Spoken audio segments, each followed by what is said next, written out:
Hello guys, welcome to my channel Lucid Fanfic, and if you're new here, don't forget to hit that subscribe button and turn on notifications so you never miss out on our latest videos. So be sure to stick around until the end, and let's get started. Hosa Hospital, Melissa's room. The early hours of the morning had begun, and we see our intrepid heroes along with Ida in a hospital room at Hosa General. Melissa had been admitted for her concussion, but it was nothing serious. Ida had a small slash on his arm, but again, nothing deadly. Bakugo, on the other hand, was on the ICU, having taken a sword through the torso that had scratched his spine and punctured a lung. The doctors said he'd live, but that wasn't what they were currently thinking about. The hell was the blonde blaster thinking? Mei said, breaking the tension. Bakugo had always seemed to be unstable. I attributed it the stress of UA, but, and I know this may sound hypocritical, to willingly go vigilante. It baffles me. I at least had the reason of vengeance. All he wanted was the glory. Ida explains, in utter confusion. But to not just go after the hero killer, but to attack Melissa, who'd already caught Stain. It just beggars logic. Izuku states, still trying to wrap his head around the blonde's actions. Logic is rarely a priority of the insane. Woof. A voice came as the room's door opened. In came the Hosa chief of police, as well as 3 other adults, one of whom was in a wheelchair. Chief Tsurigami, and who are they? Izuku asks, before another voice cuts in. Mother, Father, Tensei, why are you 3 here? Ida asks his now revealed family as his mother approaches him. To scald you. His mother states before dragging him out the room as the rest of the family follow. I deserve this, was Ida's internal thinking, until he saw that the room they entered was occupied by Gran Torino. So this is how I die, was Ida's last thought when the door closed behind him. So Chief, what beings you here? Melissa asks, curious to the chief's purpose. To congratulate you 3 on capturing Stain. Now normally if you 3 had used your quirks capture him you'd be in trouble. Your friends Ida and Bakugo certainly are. But since 2 of you don't have quirks and Miss Hatsum's can affect people, you 3 along with Officer Himino are getting the credit. Woof. The chief explained, surprising the trio since they hadn't thought about the aftermath of capturing Stain. They never really thought about credit in general. Thank you, Chief Tsurigami. And as for Ida and Bakugo, go easy on Ida, he had no intention of being there last night. As for Bakugo, go to town. It's clear he doesn't care for the consequences of his actions, and I think it's time he learned them. Izuku states, with an exhaustive tone. That's going to be harder than you think, Mr. Midoriya. Came a voice over the codec. What the? Dean Nizu, have you been listening in on us? Izuku asks the dean, confusing the chief. Yes. Now I'm going to call you by phone. Put me on speaker so that Chief Tsurigami can hear me. Nizu explains as Izuku's phone begins to play his Flash Gordon ringtone. What on earth's going on? The chief asks confused.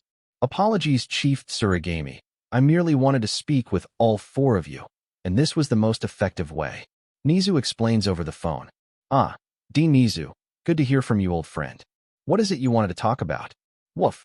Chief Tsurigami asks, curiously. The fact that after I was informed of young Bakugo's actions, I was just about to pull up the papers to expel him, when I got calls from half a dozen's defense lawyers stating that I couldn't expel him. Nizu explains, shocking all 4 of them. Who hired them? His parents. Woof. The chief asked. Unlikely, Aunt Mitsuki and Uncle Masaru aren't the forgiving type. They'd more than likely let Bakugo get expelled to teach him a lesson on responsibility. Izuku explains, remembering his interactions with his surrogate family members. Then who hired them? Mei asks. I traced the calls, and apparently they all work for Aldera and Kariba, 2 schools young Bakugo attended. Nizu explains, confusing matters even more. Why would they defend Bakugo? Surely they'd want to disavow him. Plus, if it's for reputation, surely they have other students in hero schools. And let's be honest, Bakugo is not exactly a golden boy, is he? Melissa states, trying to figure out why the schools would defend a psychopath. Psychopath, characterized by persistent antisocial behavior, impaired empathy and remorse, and bold, disinhibited, and egotistical traits. For anyone who thinks Bakugo isn't psychopathic. Actually, I did some digging, and apparently Bakugo was both schools' golden boy, as you put it, Miss Shield. Quiet in class, helpful to others, studious, a credit to the school. These are just a few things some teachers from both schools have said about young Bakugo. Nizu explains, again stunning all 4 individuals present. as he essentially described an entirely different person. Are you sure you pulled Bakugo's records, sir? Because those sounds more like someone like Izuku than the Pomeranian? May asks, causing Izuku to smile.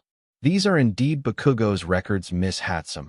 And what's stranger are the other connections these lawyers have. I tracked a few of them through their law firms and found that they all had connections to, wait for it, Deterrent. Nizu explains, scaring the entire room. Why the hell would Deterrent want to defend the boy? Woof. Chief Surigami asks, feeling as though he'd become part of a conspiracy. I'm not sure yet. I've already brought this to the attention of the Commissioner General, but he's currently busy preparing for his press conference to announce the new armored unit. So I must ask Kenji, can you please get in contract with the chiefs of police in the arenas around Aldera and Kariba? I have a sneaking suspicion they've been less than honest with their student reviews. Nizu explains, asking the chief to help in the investigation. I'll get right on it, Nizu. After all, I still owe you for the counterbills fiasco. Woof.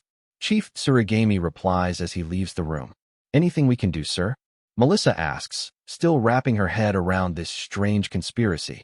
I would like to make use of Miss Hatsum's hacking skills once more, as well as her AI.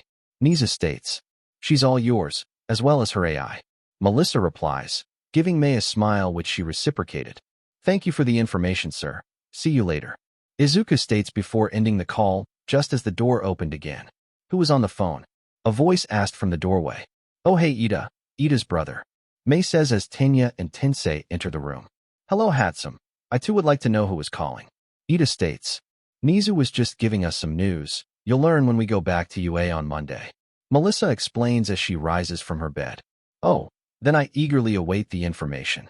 Ida states with a strangely relaxed posture. Are you alright, Ida? You're talking the same, but you seem overall less stiff? Izuku asks curiously, causing Ida to go stiff. Flashback. Whilst the trio and the chief were talking with Nizu, Ida was having a conversation of his own with his family and mentor.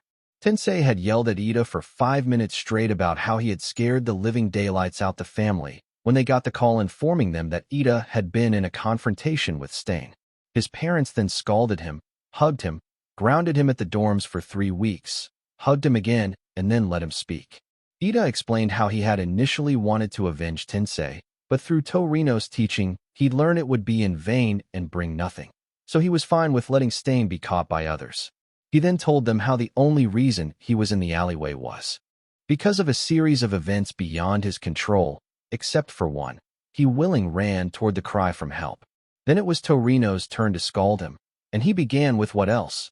A boot to the head, which summarily knocked Ida onto his butt. So, kid, you listened my instructions to the letter, but you twisted them to your own benefit. You towed the line of breaking the rules without doing anything explicitly forbidden, either by me or the law. Tornio states in a cold tone of voice with a glare on his face. Tornio-sensei, I'm sorry that I was as far as Ida got before Torino interrupted him. I couldn't be happier. Torino interjected with a smug grin. What? Ida asked, confused. You finally learned to think outside the rules and regulations you're so obsessed with. You've got potential, Zygote. Now you've just got some growing to do, and maybe next time, you won't have to face a serial killer as a result. Tornio replied with a chuckle at the end. Thank you, Torino-sensei. Though I must confess I may not have been in my right of mind when I found Stain, I had taken a number of blows to the head prior to my actions. Ida replied with a cheeky smile, causing the room to laugh. Oh, kid, that was a good one, but you better test up. Because once you get her out this hospital, I'm going to absolutely destroy you. Gran Torino replies, with a dark shadow enveloping his face that scared Ida. He tried to look to his parents for support, but they'd already left, and Tensei was pretending to not exist. Ida gulped in fear. Present. I'm fine, Midoriya, just fine. I simply had a revelation. Thank you. Ida replied to Izuku's question. I guess we'll be leaving then. Come on, Tenya. Don't want to leave Gran Torino waiting. Tensei states with a smug grin. Oh, before you leave.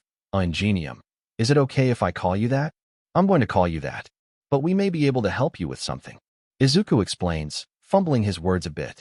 Oh, and what might that be? Tensei replies, curiously. We may be able to help you walk again. Izuku's status causing Tensei and Tenya to gawk in surprise. How? Is that even possible? Tensei asks with hope and disbelief in his voice. May if you would. Izuku states as Mei summons some nanotech and creates a small hologram emitter and activates it. The emitter showed a human skeleton with a damaged spine, exactly like Tensei's.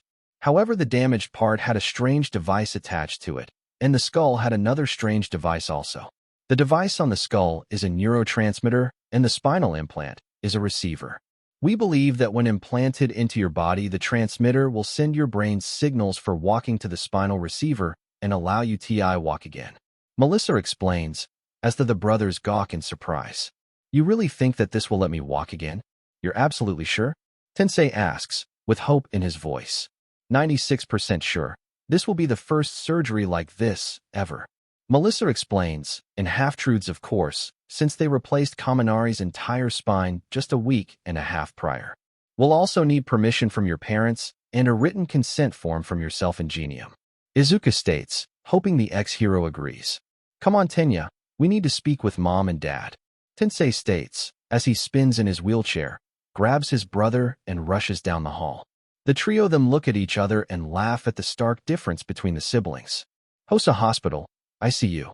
After dealing with the Ida family and getting the parents' consent, Melissa felt the urge to explore the hospital. No real reason in particular, just a sudden urge. She eventually found herself in the ICU wing.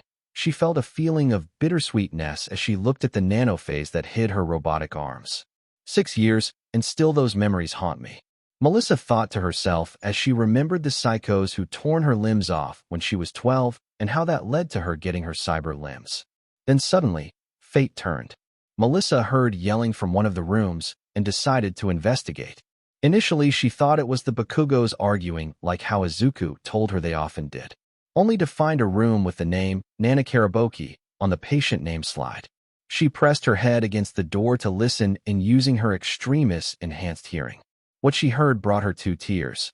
The doctor was attempting to convince the parents of an 18-year-old girl to take her off life support. The parents screamed at the doctor that their daughter was still conscious and alive. The doctor attempted to offer sympathy, but said that no healing quirk or technology existed that could heal the girl, and that all she was doing was suffering all the pain of her failing body. The mother fell to her knees in tears as the doctor expressed his sympathies. At that point, Melissa's heroic heart couldn't take it. She opened the door and was horrified at the young woman's body. It was wrapped head to toe on bandages. 3 of its limbs were missing, and it had a breathing mask on along with several nutrient tubes. Who are you? The doctor asked. Someone who may be able to help. Melissa replied, causing the mother and father to rush Melissa. You really think you can help? If so, please do. We'll give you anything, anything. Please, we just want our little girl back. The mother begs with tears staining her face. How could you possibly help? The girl's body is in a state of advanced deterioration. The only working things left are her brain and spine. The doctor states, I can't heal her, but I can do the next best thing. Melissa states, as she deactivates her nanophase, showing the room her cyber limbs. I could build her a new body and put her brain in it, but it's going to take time. Do you trust me? Melissa states, asking for trust. You're Melissa Shield, from the UA Sports Festival. Your technology's the most advanced in the world. We could never afford it. The father states, recognizing Melissa and the potential requirements to get his daughter back. I'm not asking for money. I'm asking you to let me help your daughter. I need your consent as her parents to save her. Melissa replies, with a gentle smile. The parents then looked at one another, then their daughter, then back to Melissa. You have our consent. The parents replied simultaneously. Melissa smiled and began going over what needed to be done. Futurism Incorporated launch site. It was the final day of their internship. The trio had one more free day, and they were going to use it. Before they'd left the hospital, Melissa told them her plan to save a girl called Nene Nanakaraboki from getting her medical plug pulled. Both Izuku and Mei understood why Melissa wanted to do this, and they backed her when they requested to Nizu that UA take over Nene's medical requirements. The dean eagerly accepted, as did Recovery Girl. Don't worry, the girl isn't an OC, she's from an anime called Pandora in the Crimson Shell. No Mary Sue's here. Nene was moved to UA on Saturday, and Recovery Girl confirmed that she was indeed alive, though only on her brain. The rest of her was dead and decaying rapidly. Melissa immediately set to work designing the robotic body for the girl, using pictures she'd requested from her parents as a reference. whilst May began creating a stronger neurotransmitter for the young woman. Their timetable was tight between making Tensei's new implants and overseeing a launch. That's right, a launch. Right now the trio were staying in an observation deck overlooking a rocket equipped with a satellite of their own design. It had 3 purposes. 1. To capture derelict space junk from other satellites and grow larger into a space station using the onboard nanotech breeder. 2. To act as an orbital spatial disturbance scanner to track Hirojiri and the League. 3. Lastly, to keep track of 2 asteroids the trio had an interest in acquiring. Psyche 16 and Davida, the 2 most priceless pieces of space rock in the solar system. Both were rich in metal and resources. Psyche was worth $10 quintillion in metal and Davida was worth $27 quintillion in metal, and the trio had significant plans for these materials. Is everything ready to go? Izuku asks a technician. Yes, sir. The Argo 1 is ready to launch on your orders, Mr. Midoriya. The technician replies. All right then, begin launch sequence. Izuku states as the operators being the launch sequence. You guys ready for this? Izuku asked his friends and family. With the trio were their respective families, along with Nizu and Aizawa, who'd been forced to attend. Of course we're ready, Izu. Melissa replies with a smile. Never not been ready, Izu.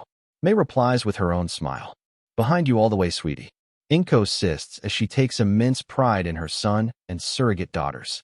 David and the Hatsums give big smiles and thumbs up. Whenever you're ready, young Midoriya. Nizu states with a grin. Aizawa just nodded. As soon as the operators finish setting up the weight for Izuku's go-ahead. We're ready, sir.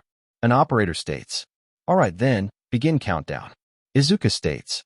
10, 9, 8, 7, 6, 5, 4, 3, 2, 1. Lift off, announced a robotic voice.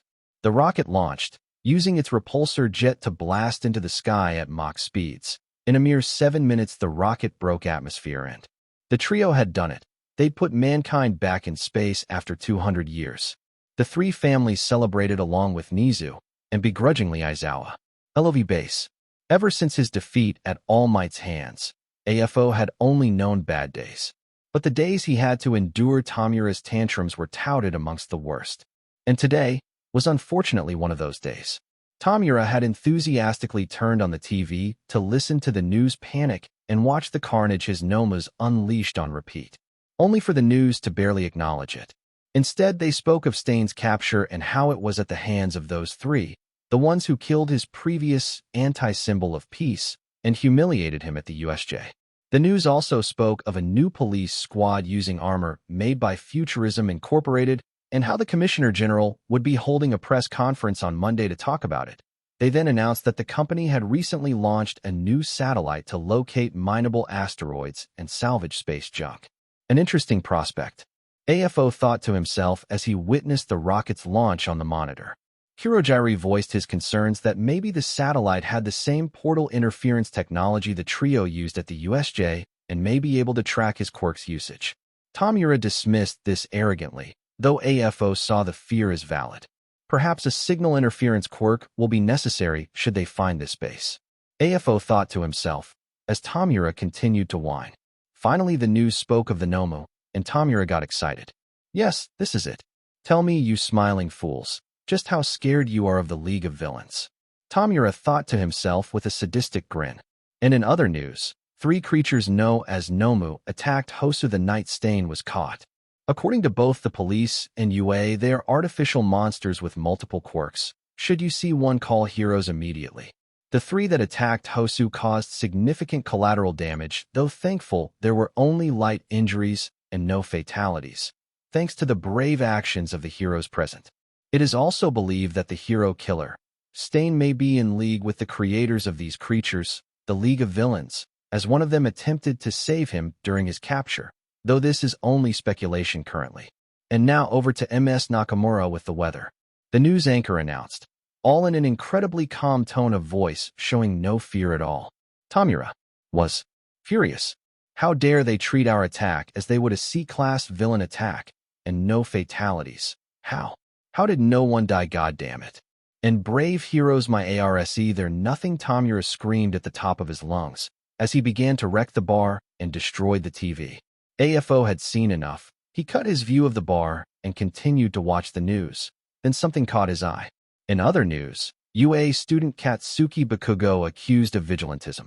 According to Chief of Hosu Police Kenji Tsuragami, Mr. Bakugo abandoned his internship in order to hunt the hero killer. In the process, he attacked fellow students and assaulted the killer without a hero license. His fate is currently uncertain, the news anchor explained. Now that caught AFO's attention. He saw the young man's mugshot. He could see so much potential in his eyes. He knew that because he used to have the same eyes. A potential replacement for Tamura, maybe? AFO thought to himself as he readjusted himself in his chair. Class 1A dorms. At last, after an entire week of internships, the class was returning to the dorms, at least those who actually left, that is. Over the hours of mid-morning and early afternoon, the students of Class 1A slowly trickled into the dorms. Some slumped onto the sofas, others went to their room, and many just got a snack to eat. Eventually, at around 13:45, they all found themselves in the common room and began discussing their internships with each other whilst eating lunch. Some were exciting, many were average, and some didn't go too well. Yururika and Yaoyorozu spoke fondly of their time at Gunhead's dojo, as they ate mochi and honey toast, and how they learnt new CQC techniques. In response, Ojiro offered to spar with them and offer his of view martial arts, to which they accepted. Speaking of Ojiro, his recounting of his internship with Steel Fist was also of high praise, as he enjoyed some sushi. He talked about how he not only learned but surpassed the limitations of not only his martial rates, but his body thanks to the trio's serum. Kirishima then piped up and talked about his manly training with Fourth Kind and Tetsu, as he drank a protein shake.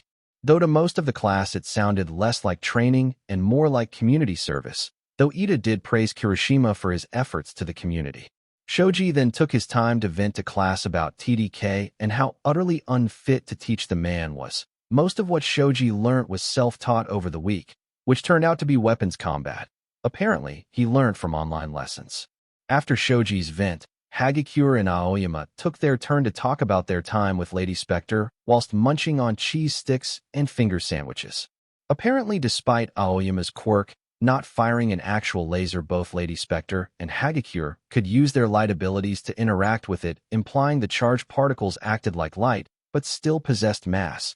The trio said they'd need to perform scans to determine the quirk's energy type. Other than that, both students enjoyed their time on internship. They stopped a few crooks, but nothing too exciting. Kaminari then interjected with his own stories of internship, as he enjoyed cheese and chili nachos. Despite Thunder King's voltage limit compared to Kaminari, he was able to teach him superior control over his electricity.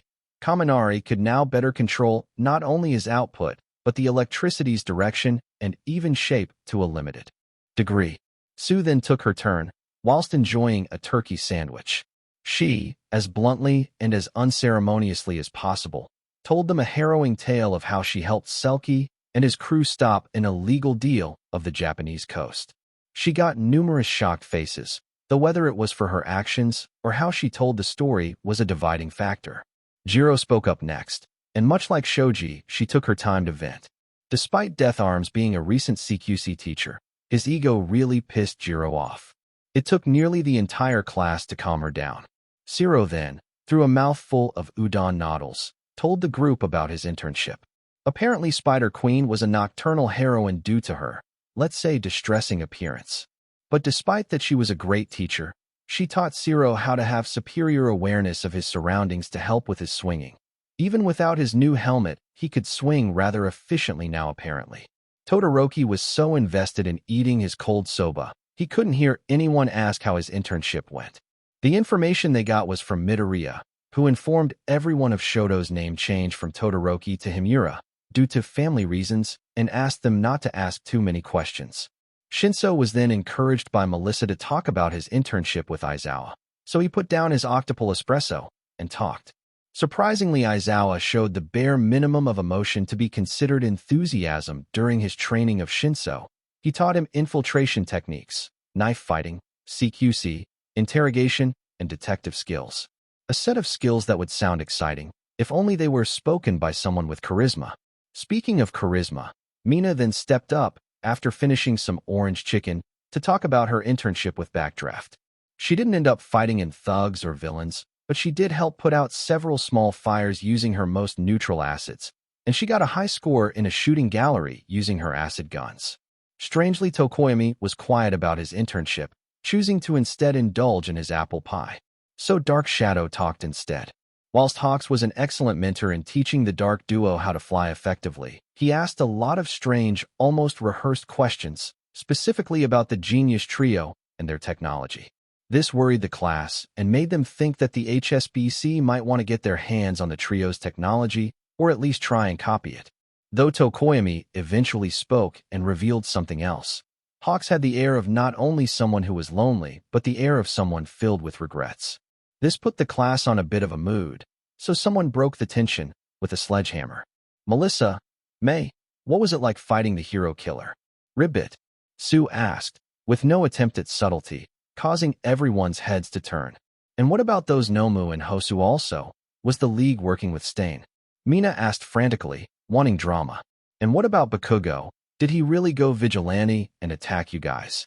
Kirishima asked, surprisingly worried for the blonde bomber. To answer your questions in order. Stain was a crazy nutcase, but fell easily to out-technology. No, I doubt a crusader like Stain would work with the man-child that leads the League. And finally, yes, Bakugo did go full vigilante and attack me, May and Ida, after we'd caught Stain. Melissa explains, to the undisguised shock of everyone present, except the ones who already knew. I knew Bakugo was well, unhinged, but to not only go vigilante, but to attack you guys just to fight Stain. Why? Momo asked, trying to comprehend Bakugo's mind. Why do people with egos do anything? For popularity and attention, obviously. Izuku states with a dismissive tone. God, you really have fallen from what little grace you had. Bakugo. Izuku thought to himself, reminiscing about the few good years they had together as toddlers. Sometimes his eidetic memory was a blessing, but other times it was a curse. The mood went gloomy, so someone stepped up to lighten the mood. Sue, how about that awesome armored cop that killed that Nomu and caught Stain? That was cool, right? Kaminari states, taking a literal stand. Oh yeah, the Nomu and Bakugo's stunts made me forget about that. Shoji states, saying what everyone was thinking. And we can all thank you three for that, can't we? Yururika says, pointing at the trio.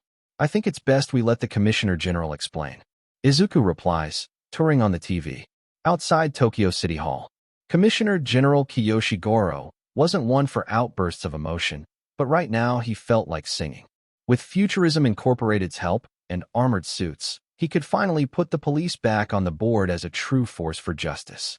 He still remembered his early beat cop days where he learned the difference in respect the public held for the police and heroes. For every 100 heroes praised, only a single officer got a mention in some small media outlet. But now, at last he could show the public that heroes weren't the only ones keeping the peace. He peeked out from behind the curtains. The Prime Minister was giving a quick speech before he explained the new special unit. You know what, I'm going to send those three a fruit basket. I'm just so happy. God, I haven't felt this way since my 20s. Goro thought to himself. And now, ladies, gentlemen, and those of unspecified orientation, I'm going to hand the mic over to Japan's Commissioner General, Kiyoshi Goro, to handle a special announcement. The Prime Minister states, causing Goro to check his outfit for imperfection. So please welcome the man himself, Commissioner General Kiyoshi Goro. The Prime announces, as Goro takes the stand. Hello, people of Japan. I hope your day is going as well as mine. Goro states as he speaks into the microphone, to moderate applause. Now I know what you're all thinking. Goro, Commissioner General. Who was that armored individual who killed that monster in Hosu? Why were they in police colors? And where did they get that suit? It looks familiar. Goro continues, pretending to be the public asking questions. Well, do I have news for all of you?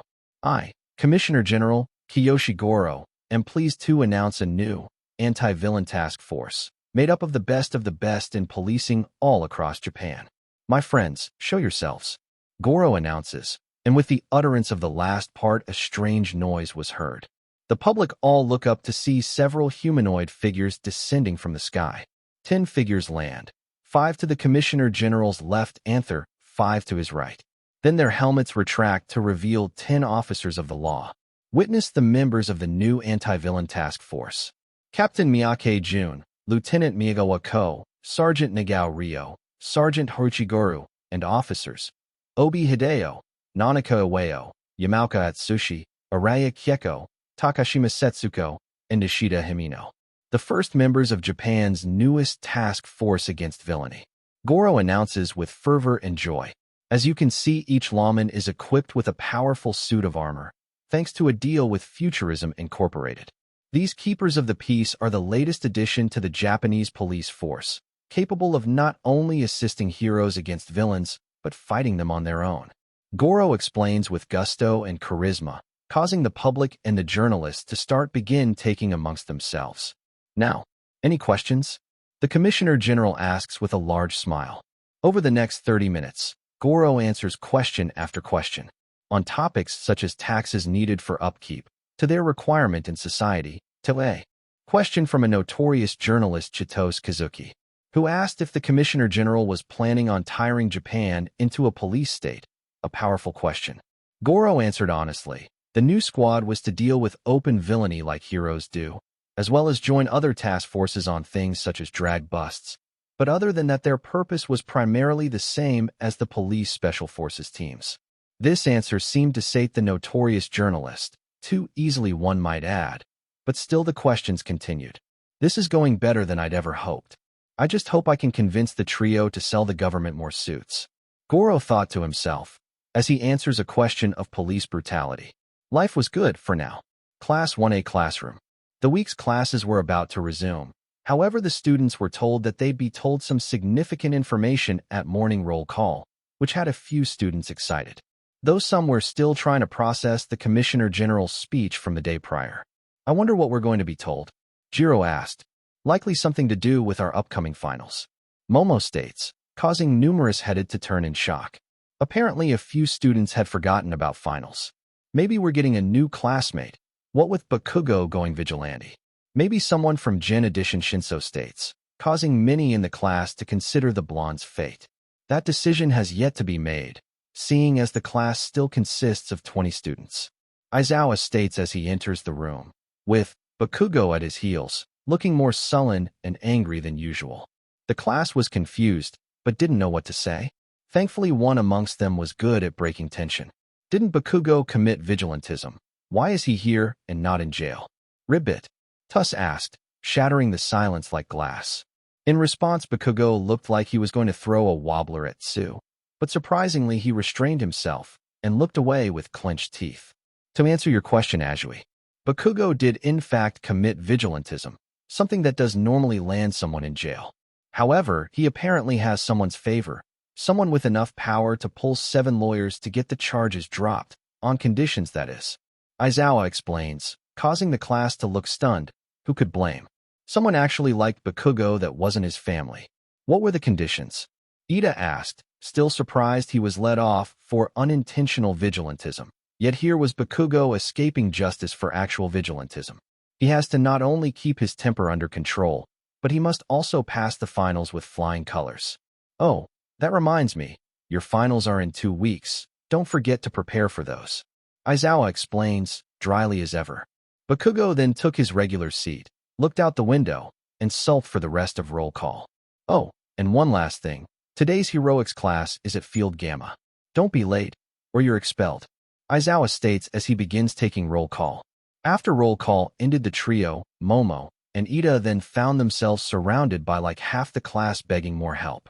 Please tutor us, you guys. We forgot to study. Mina's cries, as comical tears steam from her face, as well as Hagakura's, Kaminari, and Ciro's.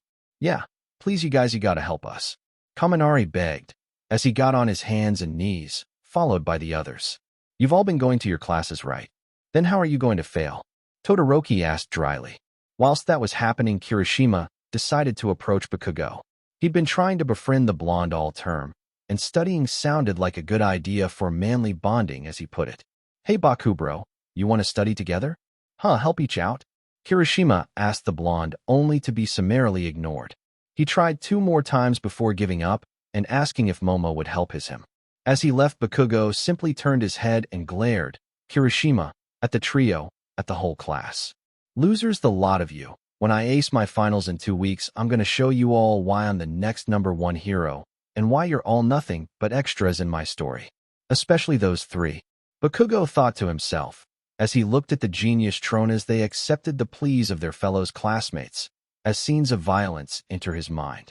Field Gamma. After about half the day, finally it was time for Heroics 101 at Gamma Field. The class made sure to be on time, not knowing if Aizawa's threat was genuine or not. I wonder what we're doing today? Hagakure broadly asks. Erase young Hagakure, came All Might's bellowing voice, as he suddenly appeared via his insane speed. The sudden appearance of All Might shocked the class, but that shock swiftly became awe. What kind of race, All Might Sensei? Momo asked, curiously as she swiftly began brainstorming strategies. A race to save me, All Might announced, boisterously, confusing the class. Allow me to explain. You shall, in groups of 5, race one another through Gamma Field to find me in order to rescue me. This exercise is meant to show off what you've learned on your internships.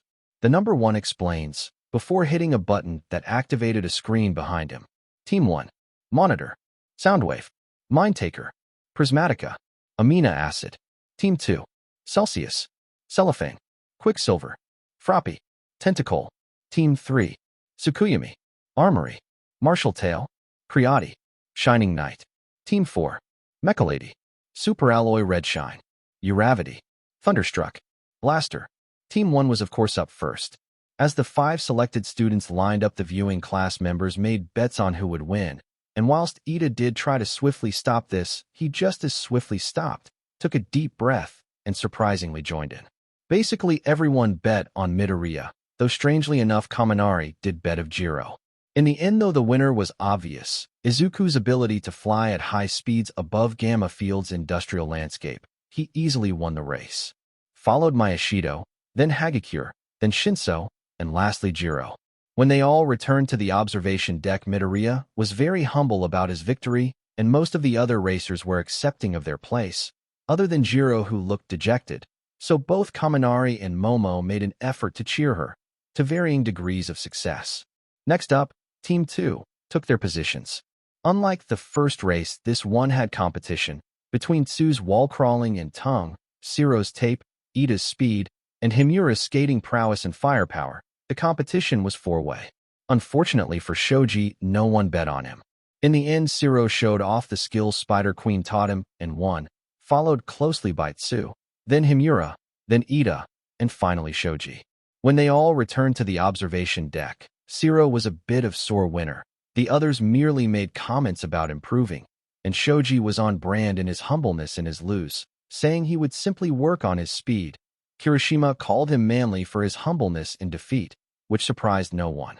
Eventually, Team 3 lined up to race, and it was clear to all bettors that there were really on 2 people to bet on winning, Hatsum and Tokoyami, since both could fly. The others had skill, but flight was just broken in obstacle races, as the sports festival had shown. Throughout the race, Hatsum and Tokoyami fight for first place, ending in Hatsum's very narrow victory, followed immediately by Tokoyami in second, then Yaoyorozu on a jet-powered scooter, then Aoyama riding his beam, and finally Ojiro. As they all returned to the observation deck, Tokoyami accepted his defeat to Hatsum, but then immediately challenged her to a rematch at a later date, which she accepted wholeheartedly. Yaoyorozu was a little down on her lose, but Jiro reciprocated her kindness by showing sympathy and giving kind words. Lastly, Team 4 lined up in racing positions. This race was a foregone conclusion in everyone's mind. Shield's flight was much faster than Uraraka's anti-gravity and grappling hooks, Bakugo's explosions, not that anyone would bet on him. Kirishima might be at the physical peak in terms of speed, but he was outclassed by everyone else in his race. Same with Kaminari, great in a fight, not in a race. The results of the race, however, were surprising. Yes, Shield won, but Kaminari surprisingly took second by using blasts of electricity to hurl himself through the air. It only takes a few hundred volts to throw someone a few meters, so imagine the range of a few 100,000 volts. And there was actually Uraraka. Bakugo took fourth, and Kirishima was in fifth. When they all arrived back at the observation deck, Kirishima attempted to congratulate Bakugo for beating him, but the blonde glared at him and left to go sulk in a corner. Kaminari then got a lot of praise for his second place and for using his quirk in an inventive way. After about 10 minutes of praising and talking, All Might dismissed them for lunch period. vanishing just as swiftly as he'd appeared. Lunchroom. After the exhausting workout of their heroics class, Class 1A were now all enjoying lunchtime. Momo was eating a veritable landslide of food with the etiquette of a proper lady. Yururika was stuffing her face as usual, and all was right with the world. Until, whack, ring. A lunch tray struck the back of Midoriya's head, causing a metallic ringing noise as the metal tray struck his metal-laced skull. Everyone turned to see who had done it, and the answer did not surprise them. "Ah, sorry, your massive arrogant head must have gotten in the way. What did you pathetic censors not grk?" came the voice of Monoma, smug as ever, before Kendo thankfully karate chopped his neck, silencing him. "Sorry about him. He saw that you guys caught Stain and fought those Nomu, and he's been in a fouler mood than normal ever since. Good work, by the way, on that," Kendo explains whilst congratulating the trio on their efforts in Hosu. "It's fine, Kendo. Besides, no harm done. I'm tougher than I look." Izuku replies with a smile. "Thanks. Oh, by the way, how are you guys feeling about finals? I heard from a second year that after the written portion, the physical exam involves fighting robots." Kendo explains, as an act of kindness. "I wouldn't put much stick in the words of the second years. After all, they hadn't been through what we've been through in their first year." Izuku replies, getting a confused look from not only Kendo but his other classmates as well. "Please explain, Midoriya?" Ida asked. "I think that we'll be fighting the teachers," Izuku reveals, stunning everyone present. "Why do you think that?" Kendo asks. "The USJ, the Hosu attack, and Stain," Izuku states, letting the ramifications of the events sink into everyone's heads.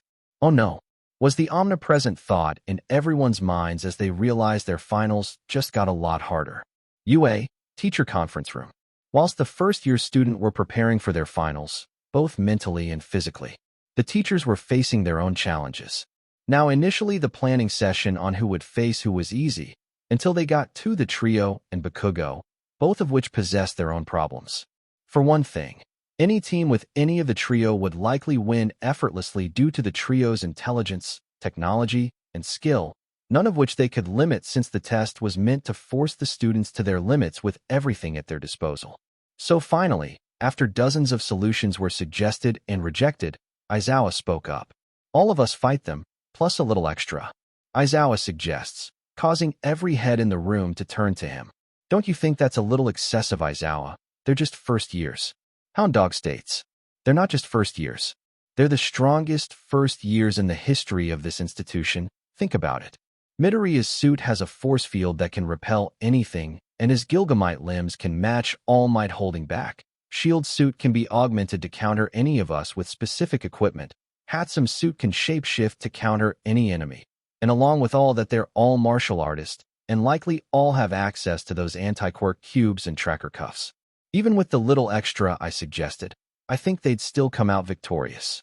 Aizawa explains logically. He knew his limitations and the limitations of the teachers, so he knew his students would win even when numerically overwhelmed.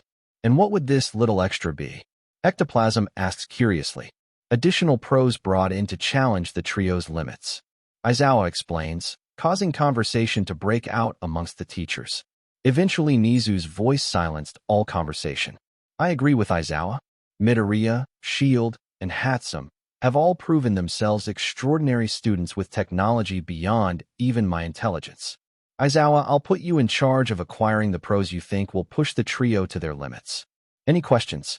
Nizu explains calmly, and as for if anyone had any questions, well, no one could think of anything better. "Now let's move on to the last student. Young Bakugo," Nizu states, causing an exhaustive groan to emit from everyone's mouths. They all knew that Bakugo was going to be the hardest to test. His blatant disregard for teamwork would likely lead to his and his teammates' defeat by forcing 1v1s, which the staff saw as unfair to the blonde's teammates. They all agreed that failing someone because their partner actively sabotaged them was just unfair. Even Aizawa agreed. And they couldn't just put the young man in the 1v1 he wanted, because then the lawyers that saved his from the vigilantism charges could just swoop in and say the test was rigged against him. So eventually, a certain number one hero spoke up. "A 1v3 against me, with a twist." Small Might suggests, from his corner of the table. "Please explain, All Might. Why a 1v3, and what twist would you employ?" Nizu asks the hero. "Firstly, The 1v3 serves two purposes. 1. The trio are already fighting together, leaving 17 other students in 1A, so someone would have to endure a 1v1. So put them with Bakugo and his teammate, and the two of them can work together to get points in teamwork together and lessen Bakugo's sabotage. And 2. The test involves civilians to save, with the final score having a civilians saved factor. Small Might explains, I keep using Small Might, but he is healed. So now the name refers to his pre-injury powered-down form, since he's still conserving his energy. That's actually a good idea. Aizawa replies, surprised that the blonde buffoon came up with such an idea. I agree.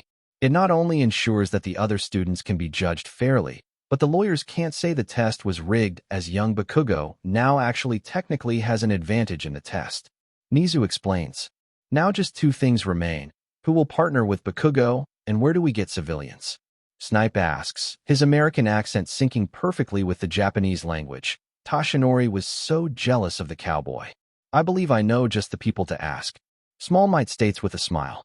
This year's finals are going to be very interesting. Nizu thought to himself with a scary grin stretching across his face. Class 1A, classroom. After the 2 weeks of prep time had elapsed, the day had come, the day of the first-year finals. The class had a lot riding on this. After they'd been told about their finals, and Aizawa Gel asleep midnight informed them that they're to summer camp for everyone who passed, and summer school for those who failed. Naturally, this caused the less academically inclined, read, dumber, to being panicking even more than they originally were, causing them to knuckle down and get their revision done. During each test, tensions were high.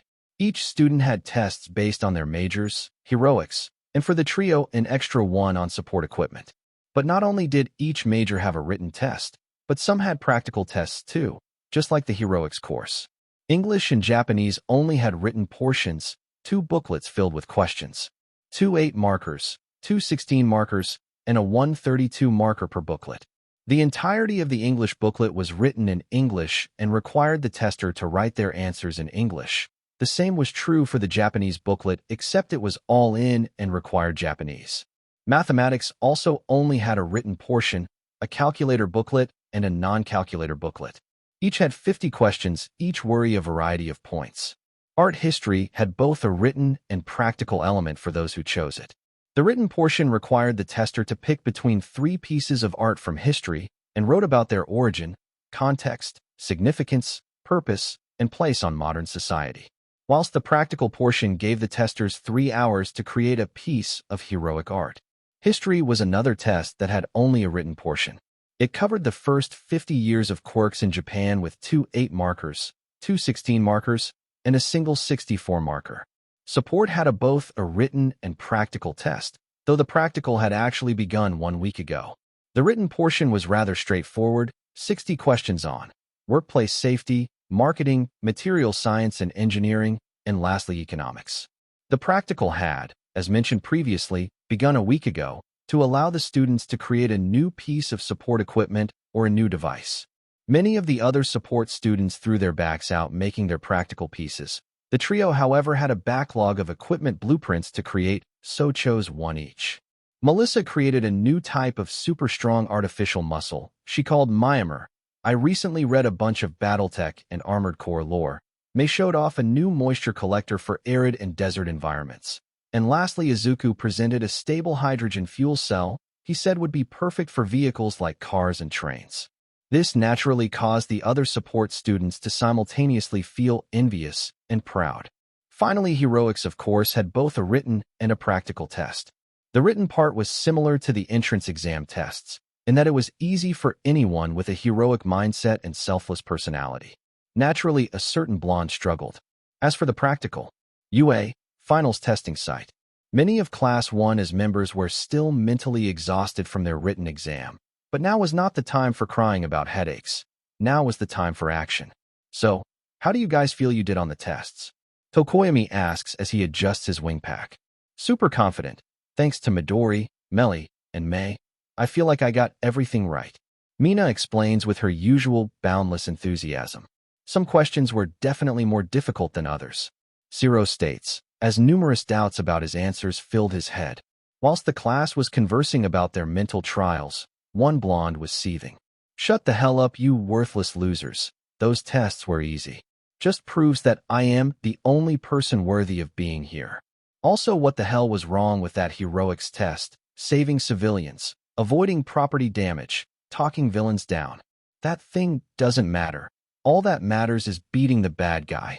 Bakugo thought to himself violently, as he remembered the requirements for him staying in the hero course. Eventually, the class arrived at the designated area where their physical tests would be held, and they were greeted by not only Aizawa's, but the entire staff, sans Nizu and All Might. And the suggestion Midoriya made 2 weeks ago suddenly became apparent. So Midoriya was right. Kaminari states under his breath, though it wasn't quiet enough to escape Aizawa's ears. What was Midoriya right about? Aizawa asked menacingly, causing Kaminari to shudder. 2 weeks ago he suggested that we be fighting the faculty instead of robots due to the USJ and Stain incidents. Shoji explains, getting an exhaustive sigh out of Aizawa, as the staff begin heading money around. What's going on, Aizawa-sensei? Ida asked sternly, still trying to be more relaxed. Your teachers made the foolish decision to accept a bet present Mike made. About it the trio would guess the test's obstacles. A voice states from Aizawa's scarf as the dean himself pops out and gave them all a wave. So we are going to be fighting the faculty? Momo asks, slightly nervous. Correct. Each test has been tailored towards challenging each of you. Now enter the observation deck so that we can hand out your assignments. Nizu explains as they all enter the deck. Testing facilities observation deck. As everyone entered the observation deck, a large screen activated. It showed the teachers and which field they would be the main challenge in. You will all be paired up in battles against your teachers. You can win in 3 ways. 1. Defeat or arrest the teacher in the field zone. 2. Escape the field zone. And 3. Escort the civilians out of the field zone. Nizu explains, as each zone is shown on screen, filled with what looked like robots. Sir, are those robots the civilians? Shoto asked, curiously. Yes, they are indeed, young Himura. Those are LMDs, or life model decoys on a test loan from Futurism Incorporated. They're programmed to act like humans would in a crisis. Nizu explains, causing the class to sigh. Of course the trio had a hand in this. Now time for you to learn who you will all be facing. Aizawa states as he pushes a few buttons. One by one, each pairing and opponent was shown. 1. Tsukuyami plus Tentacle versus Cementos. 2. Shining Knight plus Mindtaker versus Ectoplasm. 3. Thunderstruck plus Celsius versus Eraserhead. 4. Martial Tail plus Uravity versus 13. 5. Amino Acid plus Cellophane versus Nizu. 6. Soundwave plus Quicksilver versus Present Mike. 7. Froppy plus Prismatica versus Snipe. 8. Monitor plus Mechalady plus Armory versus Secret. 9. Creati plus Superalloy Redshine plus Blaster versus Secret. As each of the pairings and their opponents were shown, there were a multitude of reactions. Some felt dread, some relief, and some excitement. However, when the last 2 came up as Secret, the class was confused. Sir, why have the last 2 opponents been designated as Secret? Ida asked swiftly. Their identities are a surprise for a later. Now let's Nizu explains, but before he could begin the tests, he was interrupted by a raised hand.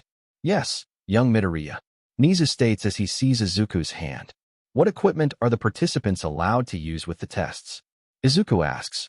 Any legally owned equipment is allowed for the participants' usage. Nizu explains, confused at the questions, until suddenly he remembered something. So does that mean the participants are allowed to use, say, the codec? Izuku asks, with a cocky smile. This sudden remembrance of the silent telepathic technology caused half the teachers to curse under their breath and the other half to be stunned into silence. Yes, I suppose the codec would fall under the rules of the test, young Midoriya.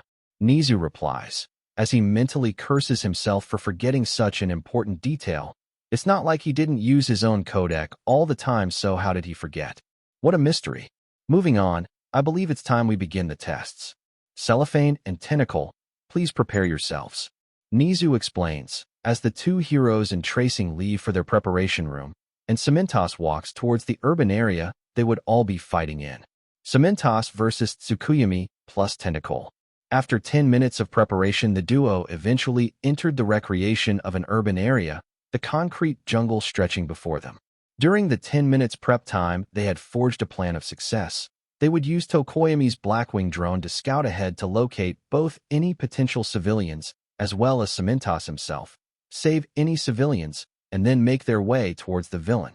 As soon as the tests began, they ran their plan by the trio to get a second opinion. They liked it, but did suggest that if they couldn't find Cementos, then they shouldn't waste time and just escape with the civilians, which they thought was a good addition to the plan. After their conversation with the trio, Tokoyami immediately launched Blackwing and used it to scan the surrounding area. He located around 20 civilians spread out across the false city, but couldn't find their opponent. So they decided to move ahead and have Shoji create several ears using his quirk to listen for a third heartbeat. As they were walking throughout the urban jungle and keeping watch over the few civilians walking the streets, suddenly the ground beneath their feet began to shift and the cement came to life and attacked the duo. Shoji immediately responded by having his nanopack make him a massive warhammer and slammed the attacking concrete, reducing it to rubble. Tokoyami also responded, but instead of attacking, he spread his repulsor pack wings and flew upward to see if the civilians were okay. A few had fallen onto their knees and butts, but other than that they looked okay. Tentacle, I'm going to escort the civilians away from the zone. Just keep smashing until I return. Tokoyami states over the codec. Got it. Shoji replies as he smashes another concrete attack. As Tokoyami landed by the civilians, they crowded him in a panic, asking what was going on and begging him to save them. In response, Tokoyami calmly explained that there was a villain in the area and that they should evacuate whilst he and his partner deal with the crisis. Even Dark Shadow piped up to reassure them. The civilians thanked them and left the area swiftly. The trio did an amazing job programming those machines. If not for their mechanical exteriors, I'd think they were real people. Tokoyami thought to himself as he went to assist his partner. Said partner was currently being overwhelmed by omnidirectional attacks of cement. Tokoyami swiftly flew overheard and had Dark Shadow grab Shoji before the ground swallows him whole. The slide then landed on the roof of a nearby small building. Thanks for the save, Shoji states, panting with exhaustion. No problem / you're welcome. Tokoyami and Dark Shadow reply simultaneously. Now the question is, how do we find Cementos? Shoji asked before remembering something. That look in your eye tells me you have a plan, my erstwhile ally. Tokoyami states. I do, but I need you to basically do what I was doing. Which means I need you to keep the attacks on you. Shoji explains, causing his partner to give him a funny look. Why? Tokoyami asks, inquisitively. So that Cementos will focus on you and forget about me as I find him. Shoji explains, confusing his partner even further. No offense, but you're hardly a stealthy individual. Dark Shadow blurts out. I don't plan to look for him like that. Look, I have a plan and I need Cementos to focus you. Can you do that, please? Shoji asks, as a look of deep thought covers his partner's face. Okay, I'm on it. I trust you. On 3. Tokoyami replies, getting a nod from Shoji. 3. Tokoyami cries out as he jumps from the building's roof into the writhing mass of cement, and as he flew his body began to become wreathed in his quirk. This was the most significant development during his internship trading after learning to fly, his ability to wear Dark Shadow like a suit of armor inspired by the trio. He dubbed it Black Knight Sheath. Tokoyami cries out as he slams into the concrete and starts tearing it apart. Meanwhile, after Tokoyami jumped from the rooftop, Shoji jumped into a hiding spot, took a mediative position, and sprouted as many ears as possible. This technique was the culmination of his terrible internship. After her written learning anything from TDK off as a list course, he knuckles down into research on analysis of his quirk. Eventually, he found that altering his duplicated sensory organ sensitivity via their sensory methods, he could hear quieter and further away sounds. He could see clearer and further. He could smell ingredients in foods and feel the bumps on his own skin. Right now, he was harnessing his sense of hearing to the fullest. He focused on a single noise, the noise of a human heartbeat, and listened intensely. Thump thump, thump thump, thump thump, thump thump, thump thump. That was Tokoyami's racing heartbeat as adrenaline pumped through him. Thump thump, thump thump, thump thump. That was his own calm heartbeat. But then, thump thump, thump thump, thump thump, thump thump. There it was, the only other heartbeat on the arena, Cementos. Shoji swiftly morphed the ear that caught the heartbeat into an eye, to visually locate the teacher's hiding spot. Tsukuyami. I found him. The yellow building 1 block Odeon the road to the east. Shoji states, using the codex to inform his partner of their opponent's location, as he himself began making his way towards the building. Swiftly his partner shattered the cement and to once more fly upwards. He then grabbed his partner and they made their way towards the building. Cementos POV. The concrete teacher wasn't too happy. It looked as though that Shoji had ran off and left his partner to face the music. I'll score Tokoyami fairly, but Shoji Cementos began thinking to himself. But then suddenly, crash. The building's roof collapsed and Shoji landed in front of the teacher, sprinted towards him, tackled him and handcuffed him. You are beaten, villain. Shoji states, slightly winded from falling those 2 floors. It was at this time that Tokoyami flew in and landed. Good job, my compatriot. Are you injured though? You did fall through 2 floors. Tokoyami states, before asking about his partner's condition. I'm good. But how about you? You look a little banged up from fighting the cement. Shoji replies, before reciprocating the question. 'Tis but a scratch. Tokoyami replies. Nice reference. Shoji states, thinking Tokoyami's was referencing his Black Knight sheath. What do you mean, reference? They're just small wounds. Tokoyami replies confused. Oh, nothing. Just forget I said anything. Shoji replies, a little embarrassed of his nerd culture knowledge. Comment if you get this joke. The 3 of them then heard the horn announce Shoji and Tokoyami's victory, and then they began making their way back to the observation deck. Ectoplasm versus Shining Knight plus Mindtaker. After Shoji and Tokoyami returned, it was Aoyama and Shinso's turn. They spent their prep time attempting to form a plan, whilst Aoyama tried out new flamboyant poses, but they did eventually create a decent plan of attack. As the entrance siren blasted, the duo entered what appeared to be a large laboratory zone. It consisted of several floors with a large hole through the middle of them all. There were a few dozen LMDs dressed as scientists. There was no sign of ectoplasm. As the duo began to walk through the area, they suddenly heard a loud cry. It sounded like a cry of pain. They swiftly made their way towards the source and found him slash them. For ectoplasms were assaulting the LMDs with kicks. Aoyama immediately responded by firing a beam toward the closest target. The blast hit dead center and destroyed the clone, causing the others to immediately take notice of the duo. Desist, villains. Aoyama announces, striking a pose. In response, the remaining clones immediately attacked the duo with a flurry of kicks. The duo immediately reacted, with Shinso using the martial arts Aizawa taught him, and Aoyama keeping his distance and firing his beam using his belt's shotgun mode. In just over a minute, the clones were defeated and turned into ectoplasmic smoke. We are trace being very good, are we not? Aoyama states before striking another pose. Let's not pay ourselves on the back just yet. Those were just clones. The real ectoplasm is still loose in the facility. Besides, we need to het the civilians out. Shinso replies, as he helps one of the LMDs to their feet and tells them to evacuate the area, which they do so. As the group of LMDs being leaving, the duo hear more cries for help. Only this time it came from multiple sources and directions. The 2 decide to split up to deal with the attacks. Shinso POV. When Shinso arrives at the area, he sees a dozen ectoplasm clones attacking the LMDs, so he decides to try something. Hey ectoplasm, if you don't reply, I'm gonna get lethal. Shinso cries out to the clones, getting their attention. They all look at one another, then laugh, confident in their victory, before one replies. You actually was all the clone could say before its mind fell under Shinso control. Are any of you the real ectoplasm? Shinso asks, palming a device on his belt. No, the real ectoplasm is on the ground floor. The clone replies.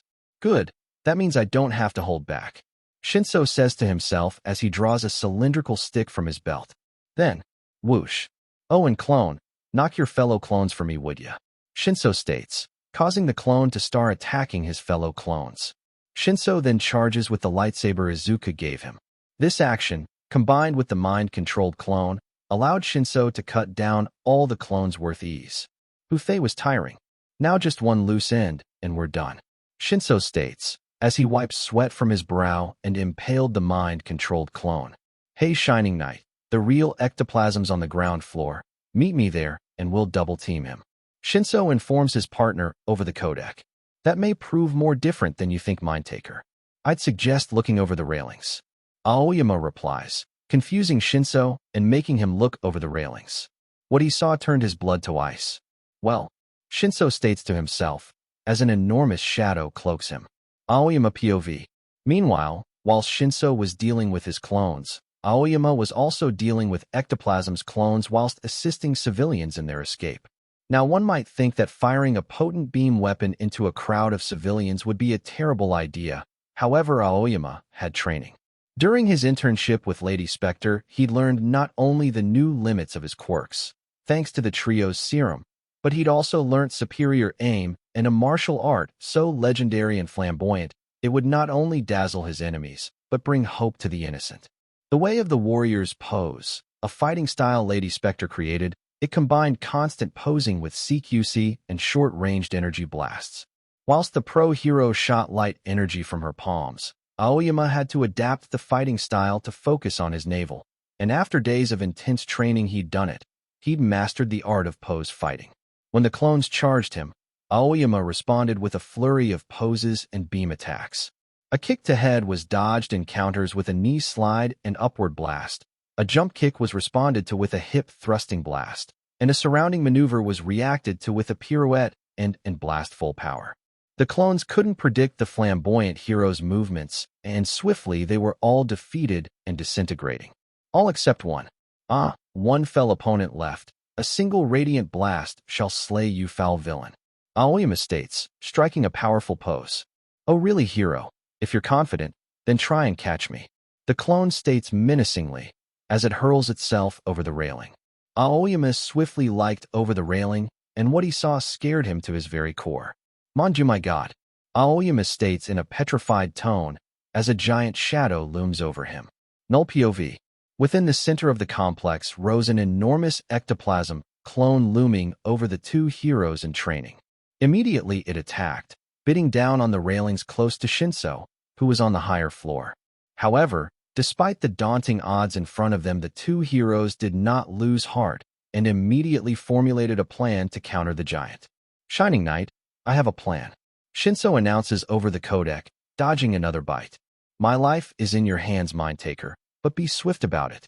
Aoyama urgently replies, as he too dodges an attack.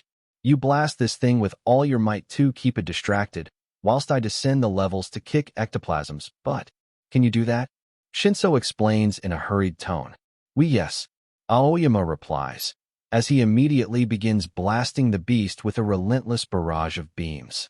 Meanwhile, as the giant was distracted with the beam fire, Shinso began swiftly moving towards the bottom floor, all whilst keeping an eye out for ectoplasm. Until suddenly, whack! A prosthetic leg appeared from nowhere and struck him in the chest. How did I not see that coming? Aizawa would scold me missing such an obvious attack. Shinso thought to himself as he recovered from the strike and looked onward to see him. There stood Ectoplasm, the real Ectoplasm. So you found me, hero, but it doesn't matter. I'll beat you quickly. Then I'll focus all my energy into crushing your ally. Ectoplasm states, with menace perforating his voice. Then he attacked. The pro unleashed a flurry of kicks towards Shinso, the young man barely dodging the onslaught. In retaliation, Shinso attempted to counterattack. However, Ectoplasm was a terror in CQC. It reminded the young man of the sparring sessions with Aizawa and how he could never hit the man. Just then an idea struck the young brainwasher. Shining Knight, on my go, I need you to fire a concentrated beam directly into the giant's eye. Shinso cries over the codec, as he barely dodges another kick to head. I can do that. Aoyama replies as he avoids another titanic chomp from the giant clone. After a minute of harrowing dodging, Shinso was in position to execute his plan. He readied the cuffs and used the codec. Go! Shinso yells over the codec, causing Aoyama to unleash his strongest blast right into the giant's eye. The blast struck dead center in the clone's pupil. The painful backlash was so great that the real Ectoplasm felt it through his symbiotic relationship with his clone. This searing pain caused the pro to staggers, just enough. In an instant, Shinso slid between the pro's legs and slapped the cuffs onto his prosthetics.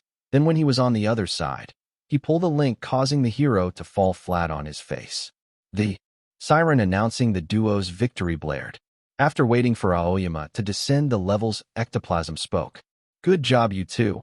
You showed real teamwork and care for the civilians, as well as skill in combat. Now please, help me up. Ectoplasm states, on a slightly muffled tone, seeing as he was still face down on the floor. The two students immediately helped their teacher up and uncuffed him. The three of them then made their way back to the observation deck. Eraserhead versus Thunderstruck plus Celsius. After Aoyama and Shinso returned to the observation deck, it was time for Kaminari and Himura to do battle with Eraserhead. Initially, Kaminari thought Himura would just ignore him and try to everything himself, like what happened with the battle trials. Though to his surprise, Himura actually engaged with him in plan making. And even more surprisingly, Himura admitted he wouldn't be too much help, as without his quirk his CQC ability is limited, especially against someone like Eraserhead. So they made a plan to double-team the hero from both sides. The thought process was that if they attacked from two different directions, then Eraser could only look at one of them at a time, allowing one of them to use their quirk and incapacitate him. After the duo was let out into the suburban area, they walked back to try and make sure they weren't snuck up on. Both also had their quirks continuously active, emitting sparks and flickers of fire respectively, so that if their quirks were Eraser, they'd immediately notice. However, Himura had a fatal mistake. He forgot to close his helmet. Almost immediately, both their quirks ceased functioning, and Eraserhead was upon them. The man had jumped from a bungalow's rooftop and tackled Himura while setting off a smoke bomb to blind Kaminari. However, Aizawa was unaware of what Kaminari had learned on his internship. During Kaminari's stint with Thunder King, not only did he learn voltage control and targeting, but tracking by searching for an individual's bioelectricity. But it wasn't perfect by any means, as the technique got less accurate after just 50 meters. However, seeing as Aizawa was only a few feet away, he took a chance. Zap! Kaminari fired what he called a taser bolt at Aizawa. The attack hit, and Aizawa felt it.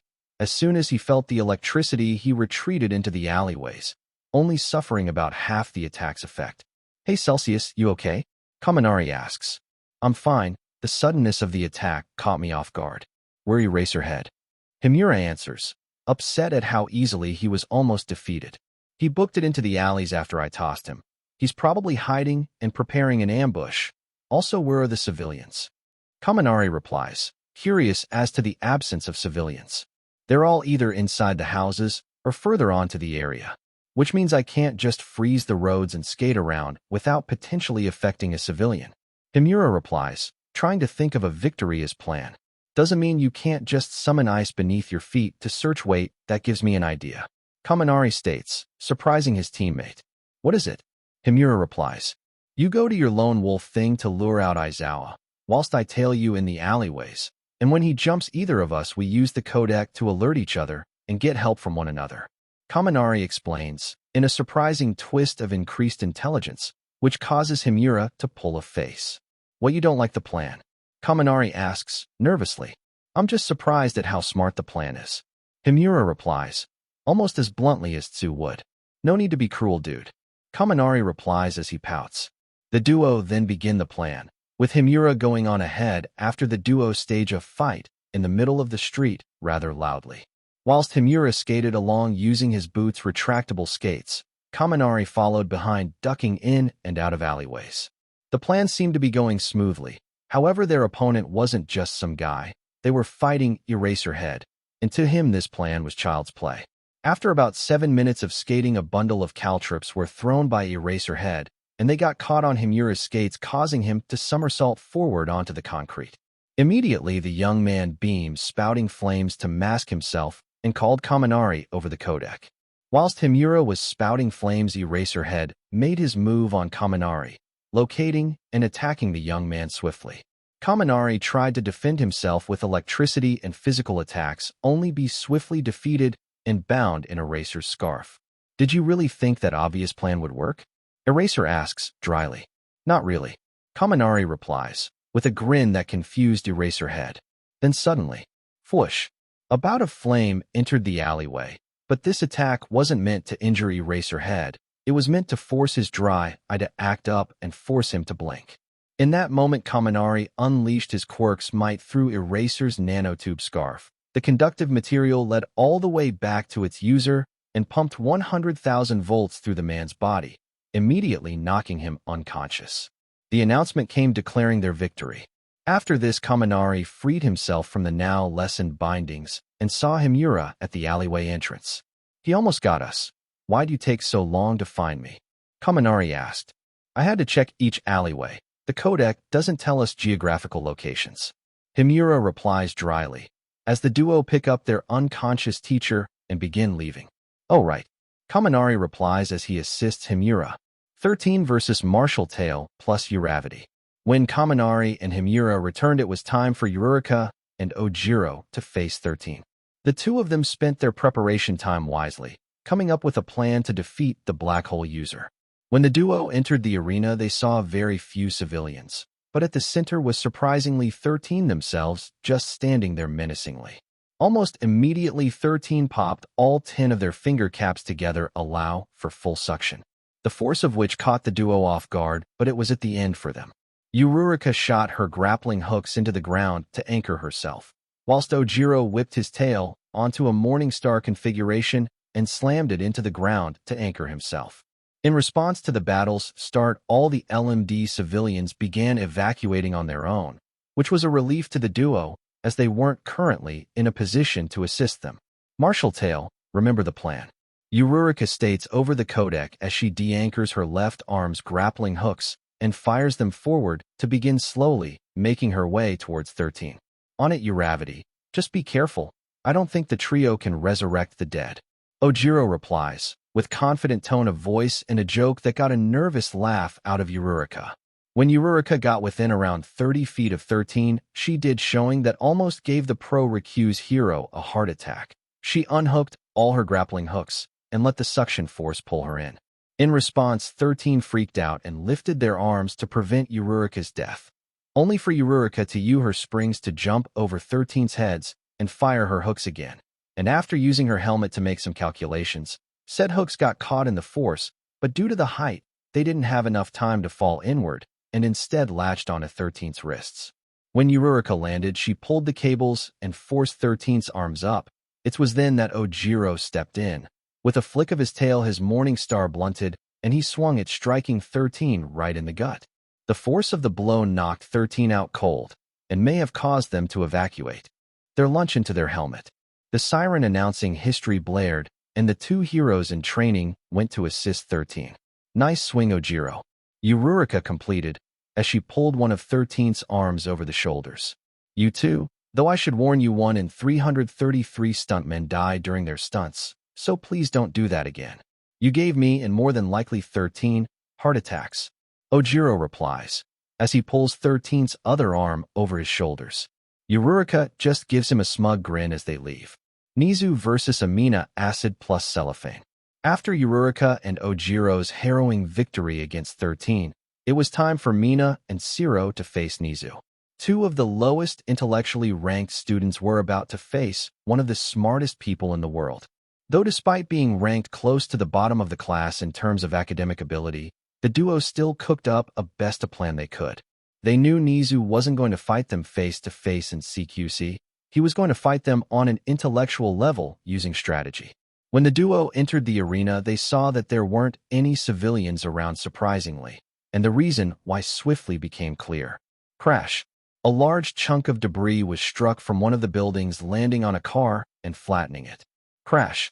Another chunk of debris fell from one of the buildings, this time smashing a shop window, the duo barely dodging the scattered glass shards. Crash. The largest bout of destruction then occurred. An entire building toppled over, blocking off an entire street. Though this destruction also informed our duo of what was causing the destruction, a wrecking ball in the middle of the arena. Immediately, the duo deduced that Nizu was in the crane's control pod at the top, and they immediately began making their way towards the piece of industrial equipment. But Nizu wasn't going to make it easy for them. Every step of the way, the dean caused immense destruction to try and dissuade their approach. However, the duo were not dissuaded. Siro used his incredible swinging skills to carry himself and Mina across the rooftops, whilst Mina defended them from chinks of debris with her acid. Then finally they found themselves at the base of the crane, but before the two of them could begin their ascent, they were suddenly attacked. 5 LMDs attacked them swiftly. The duo barely managed to dodge. So that's why there weren't any civilians. Nizu had something else planned for us. Zero states, recovering from the attack. He's sending machines against me and my acid. I thought he was smart. Mina states cockily, before blasting one of the LMDs with acid, only for the corrosive substance to simply slide off. Oh, he acid-proofed them. Well then, got any ideas, Cellophane? Mina states, asking Zero if he had any ideas.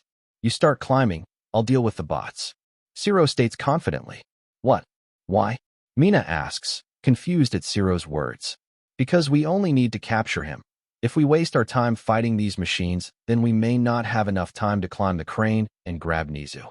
Now go. Zero explains, as he jumps at the LMDs, grabbing 2 of them with his tape and slamming them into the ground. While Zero was fighting the LMDs, Mina took his advice and began climbing the crane's steps. Zero POV. As Mina began to climb the crane, Zero was in deep trouble as he'd slightly overestimated his ability to keep the LMDs distracted. They were quickly adapting to his fighting style. Okay, maybe I've bitten off a bit more than I could chew. Zero thought to himself, as he dodged one attack only to be struck by another. It's all on you, Mina. He continued, as he bound up one of the LMDs only to be tackled by another. Mina POV. The climb to the top of the crane was exhausting. Over 3,000 steps to the top and the control pod. Hope Zero's okay. His actions are the reason I'm up here. Mina thinks to herself as she approaches the crane's control pod. And there he was, the dean. Ah, young hero, you've come to arrest me, I assume. Nizu states as he spots Mina, with a dark grin. Got that right, villain. Now surrender? Or am I going to need to melt you out of that pod? Mina replies with a smug tone of voice, hoping the Dawn simply gives up. I'm afraid I can't do that, young hero. I'm too busy being evil. Oh, and remove any notion of Merlin's me out of here. I've acid-proofed this entire pod as well as the surrounding rigging along with vacuum sealing it. Nizu states, with another grin. Oh, well, I guess we'll just have to do this the hard way. Mina states as she walks over to what appeared to be a vent. This your ventilation system. Be a shame if someone contaminated the air supply. Mina states, with a dark grin, before generating a strange gas. Young hero, what might that be? Nizu asked curiously, guessing it wasn't anything good. During my time with Backdraft, I learned that I could generate not only liquid acid, but gaseous acid too. So I'm currently emitting a gaseous hydrogen sulfide, which when mixed with the CO2 you're breathing out will contaminate your air supply. I'd give it 3 to 4 minutes until suffocation occurs. Now got anything to say, villain? Clock's ticking. Mina explains with a dark smile.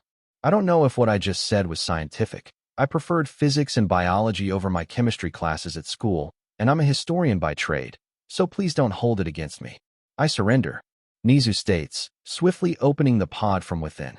Immediately the siren announced Mina and Zero's victory, which also caused the LMDs to stop beating the hell out of Zero. The medical droids came in soon after to take Zero to the medbay. I believe young Zero should earn extra points for his selfless actions.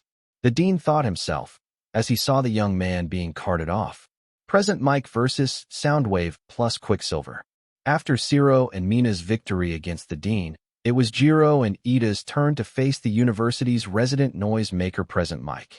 After their 10 minutes of prep time, the duo walked out into their arena, a large, open grassy plain dotted with brush and trees. The duo split up and began searching for their target through the densest part of the foliage but didn't find him, though Ida did find a group of 3 LMDs out on what looked to be a picnic. Ida approached them to try and warn them, however they weren't having any of it. Sir, you and your family must leave this area. There is a villain on the loose. Ida states, stiffly. Oh really? And why should we believe you? Just because you're some lucky PP in a suit? Leave us alone. The apparent matriarch of the LMD family replies as he turns around and goes back to his family. This action caught Ida off guard and slightly annoyed him. Sir, please listen to me. You and your family are in danger. I must ask you to leave. Otherwise, I must forcibly escort you. Ida states, as he approaches the family, only for the father to get up and push him away. Leave us alone, or I'll call the cops and they'll have your license by day's end. So I repeat myself, leave us alone. The father states, after pushing Ida and returning to his family. At this point, Ida was getting angry. These people weren't listening to him or following the rules. Wait, rules. This must be part of my test. I've always been a strict follower of the rules, but now I'm faced with someone who is in essence an opposite. So what now? Do I leave them or be forceful? Ida thought to himself, only to be knocked out of his musing by a call on the codec. Ida, I found Mike, and he's about to attack you. Get out of the way. Jiro cries over the codec, causing Ida to swiftly tackle the family out of the area of attack, just as the attack came. Yeah. An ear-rupturing sound blast leveled the foliage surrounding the clearing. However, Ida wasn't focused on that right now. Right now, he was focused on what appeared to be the youngest of the family's leg injury. You idiot! You busted my little girl's leg. I'll have your license. You, the matriarch, began to verbally abuse Ida. Only go for Ida to interrupt him. Shut up! I don't care if you take my license. My current priority is you and your family's safety. Ida yells in response, before grabbing the family and running them to a safe location. Stay here and don't move. If you come after me, I'll have you arrested for obstruction of justice. Ida states, as he bandages the daughter's wound with his medical supplies. He then turns to leave, only for the matriarch to pipe up again. I'll see you in court. The matriarch states, as he flips Ida off. It's Quicksilver to you, civilian. Now I need to go help my teammate. Stay safe. Ida replies, before running off to help Jiro. I hope my actions were the correct course to take, and if not, I hope they don't reflect badly on my partner for this test. Jiro shouldn't fail for my actions. Ida thought to himself as he raced to his partner's aid. As Ida arrived, he found Jiro in long-range combat with present Mike. She was using her plasma guitar to attack Mike at a distance, whilst he was using his sonic voice to counterattack. However, at this time, Mike hasn't noticed Ida yet. Ida swiftly took the opportunity to attack. Before Mike could notice the young man, it was too late. A leg struck his temple and knocked him unconscious. The horn blared and Jiro and Ida's victory was declared. What took you so long? Jiro yells, her ears having taken significant damage from Mike's sonic attacks. I was, Ida says before Jiro interrupts. What? Jiro asks, cupping her ear with her hand. I said, I was held up by an LMD family who refused to listen to me. Ida states, loud enough for Jiro to hear. Oh, what happened with that?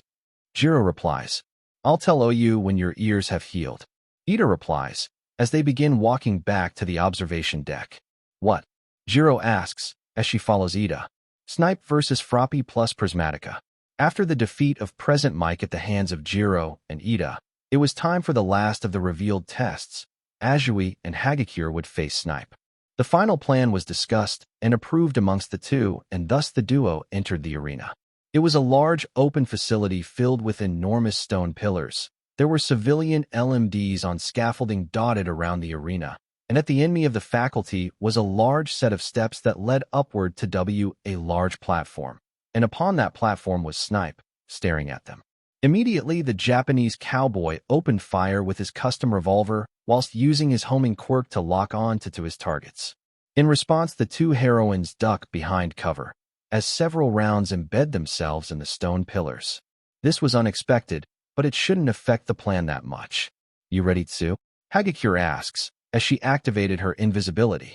Yup. Ribbit. Tsu replies, rib biting over the codec. Instantly, the two of them jump out of their hiding spots. However, since Hagakure was invisible, only Tsu was targeted. This Snipe opened fire. Using her agility and wall-crawling, Tao managed to dodge each shot, if only just. However, after she dodged a few more shots, Snipe changed up his game plan and began firing at the scaffolding the LMDs were staring on, staking out their supports. In response, Tsu used her tongue to save the civilians from falling. After around 4 minutes of this, Snipe saw an opening and fired. The shot went through Tsu's ankle, not enough to be unhealable by Recovery Girl, but enough to stop her from moving just outside her tongue's range. As Tsu grasped her injured limb, Snipe pointed his gun at her. Sport about that, little missy, just had to stop you from moving. Now then, tell your partner to reveal themselves and surrender, or the next shot kills one of them civvies. Snipe states, his American accent thinker than ever. However, in response, Tsu actually smiled. She's a lot closer than you know. Ribbit. Tsu replies, with a smirk. What you spoutin' there, Mizuff? Snipe begins to reply, only to get gut punched out of nowhere. Ugh, where are you? You cowardly heroine. Snipe cries out, as he begins firing in random directions. Wouldn't you like to know? Hagakure replies, punching Snipe again. Remember, her suit not only turns invisible with her, but it can nullify her sound, heat, and smell as well. This little dance of their carried on for a few more moves until Snipe had had enough and has started throwing random attacks, which might unfortunately led to an impact. Boing! What in tarnation? Snipe cries out as his fist strikes something bouncy. You pervert! You punch my melon! Hagakure cries out as she kicks Snipe in the junk with all her might, coing the hero. It was an accident, UHG. Snipe replies as he passes out clutching his private parts. Hey Prismatica, you okay? Ribbit. Sue asks her still angry partner. Oh yeah, I'm just peachy, Frops, just peachy. Hagakure replies through clenched teeth as she goes to assist her teammate. Why didn't you kick him there in the first place? Ribbit. Sue asks, curious to her partner's actions. Thought I would lose points for inflicting unnecessary damage to my opponent, but that hit just set me off. Hagakure replies as medical bots show up to cart away both Sue and Snipe, while she makes her way toward the observation deck. Observation deck. At last, all the revealed tests had passed, and it was now time for the remaining class members of Midoriya, Shield, Hatsum, Kirishima, Yaoyorozu, and Bakugo to find out who they would face. As Nizu activated the screen, the entire class held their breath at the trials that awaited their friends and Bakugo. Then they saw it. Monitor plus Mechalady plus Armory versus UA Staff plus Pro Heroes. Creati plus Super Alloy Redshine plus Blaster versus All Might. The entire class gawked at the challenge. The trio would not only going facing the entire UA staff, but also Pro Heroes, whoever they were, and the other three would face All Might, the #1 hero himself. Sir, who are the Pro Heroes Midoriya, Shield, and Hatsum will be facing? Ida asks, asking the question on everyone's mind. I've always believed in showing over telling. In other words, please enter. Nizu states, and as he finishes, the doors to a side entrance flew open to reveal the additional heroes. About time, you've kept us waiting long enough, rat. Came the voice of the #6 hero herself, Maruko. And behind her the difficulty stacked even higher. Ryukyu, Gang Orca, Kamui Woods, MT Lady, Death Arms, Crimson Riot, and Air Jet. 8 pro heroes, along with the UA staff. The odds felt completely stacked against the trio until the class realized that this meant the trio wouldn't be holding back, and that simultaneously excited and terrified all of them. Whilst the class was gawking at all the pros in the room, a certain blonde took this time to sulk. Not because he was going to fight All Might. No, he was too conceited to think the battle would be difficult, especially with the boosts he'd gotten from a teacher from Kariba. No, he was sulking because he would have to share his victory with 2 extras. Finally, I get the chance to prove my superiority to these worthless extras, and I have to share my spotlight with 2 of them. TCH. Doesn't matter. With my power plus the boosters that teacher gave me, I'll win before Shitty.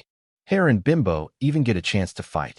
Bakugo, though, to himself, as he caresses a set of vials of red liquid in his pocket. Monitor, Mechalady, and Armory, please make your way to the assigned arena. The same for the pros present and the UA staff, excluding myself and Aizawa. Nizu announces. He'd excluded himself and Aizawa from the test, since he could really fight trio, and Aizawa's quirk would be useless against them, and his strength wasn't enough to even threaten the trio. This is going to be interesting, was the collective thought process of the class as they watched fighters leave the room. So, what wants to make bets? Mina asks in her usual chipper tone, causing everyone to look at her, and then each other, before back to Mina, and smiling. So, this was the end of part 10 of this series. Stay tuned for next part of this series, and if you like this video, don't forget to like, share, and subscribe to our channel. Until next time.